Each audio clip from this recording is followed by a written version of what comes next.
They say cash is king, but I don't know about when it gets in the F&I office, because sometimes the way we look at cash deals often disrupts our momentum. I mean, let's face it, we don't make a lot of money on cash deals. We make all our money, or most of our money, on finance deals, and now even lease deals, because leasing is getting more popular as time goes on. But let's talk about cash deals. I believe that a mindset is important when dealing with a cash deal. Obviously, you have to look at every deal in a positive attitude, with a positive attitude, and oftentimes when you get a cash deal, or two cash deals, or maybe three cash deals in a row, or maybe a fifth cash deal for the week, you kind of get really discouraged because it does affect your PVR, and it all depends on your attitude. You know, given a wonderful presentation, that telling presentation that we always talk about, tell them, don't sell them, vehicle service contract will pay for all mechanical electrical breakdowns for 5 years, 100,000 miles, tire and wheel pay for damage to tires and wheels when damaged by any type of road hazard, tell them what a road hazard is, pothole they need to bring in the road that shouldn't be there. When you make it that simple for the customer to understand, they have a better sense as to what they should do once you ask them which option works best for you. Rather than beat a dead horse and verbal vomit all over the customer and tell them all the reasons why they should purchase service contracts, tire and wheel, key replacement, and certainly paint and fabric on a cash deal, slow it down a little bit. Get into the customer's head. Explain it real briefly, but give them the details.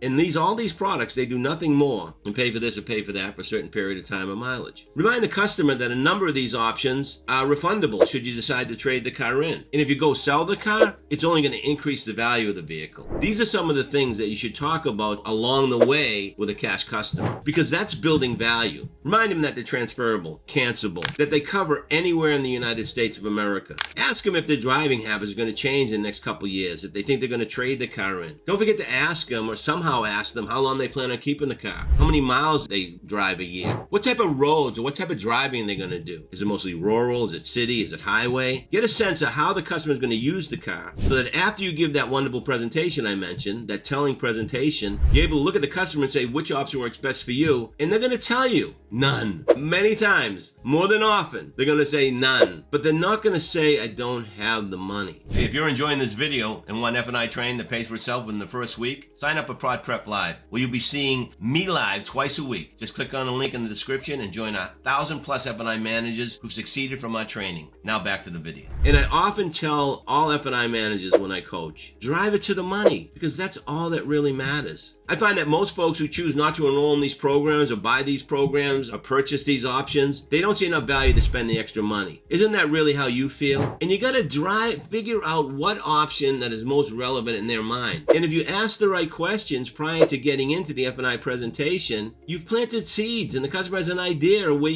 so what, where you're going. You might have said, what type of driving do you do? And they looked at the roads that they drive on. There's a lot of construction there. And you reminded them of all those people throughout, the time they've been driving down those roads, stuck on the side of the road replacing a flat tire. Or maybe you reminded them of where they park and how they've gotten a ding or dent in their car in the past. So they're recalling as you're giving your presentation. So that when you ask them which option was best for you at the end, and they say none, and you drive it to the money, and they say, you're right, I don't see enough value to spend the extra money, then ask them, if money weren't an issue with you, which one or two options would you select? And a lot of times they're going to tell you. And when they tell you which option they're going to select, they've given you what's most relevant in their mind, rather than you spending too much time on something that's not relevant in their mind. For example, we know that service contracts make the most money. We know that service contracts benefit the dealership. We know that service contracts are the staple in F&I. But sometimes you might get away with just a tire and wheel, or especially a bundle product, something that has tire and wheel, and maybe a fabric and paint, paintless dent removal, extended roadside assistance, trip interruption, key replacement, so on and so forth, windshield coverage. Maybe that is more intriguing to them than a vehicle service contract, because maybe they've never had a problem in the past, or maybe they revealed a problem in their past during your introduction or interview, if you want to call it.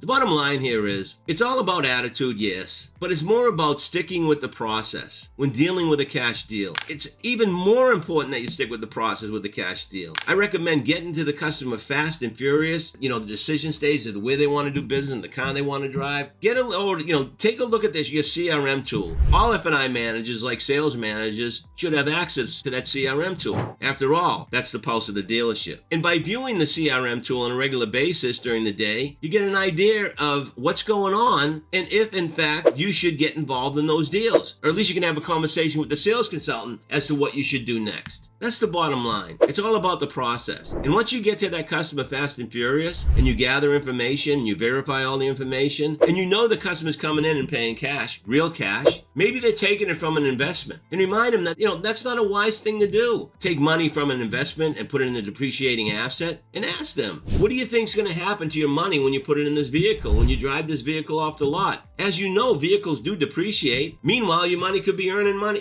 earning interest in the bank. And some customers, they say to you, it's not a lot of interest. Or maybe they say, I pull it out of my mattress and I don't want to make payments. I get it. You could set things up with the customer early before they get into your office. You could have a mindset when they sit in front of you as to the conversation that you had with them to better understand their stance, their perspective on things, and sell them from their perspective, not yours. So remember, a wonderful introduction, gather, verify information, do a wonderful presentation where you tell them, don't sell them, ease them into the products, and then ask them to buy by asking which option works best for you. And when they say none, drive it straight to the money. I get it. Most people tell me they don't want to purchase these options because they just don't see enough value to spend the extra money. Isn't that really how you feel, Mr. and Mrs. Jones? And 99.9% of the time, I guarantee you, at least 80% of the time, they're going to say, you're right, Gerry. I just don't see enough value to spend the extra money. And just say to them, let's put money aside for a moment, okay? Because you're investing your hard-earned money in this vehicle, and I'm sure in the back of your mind,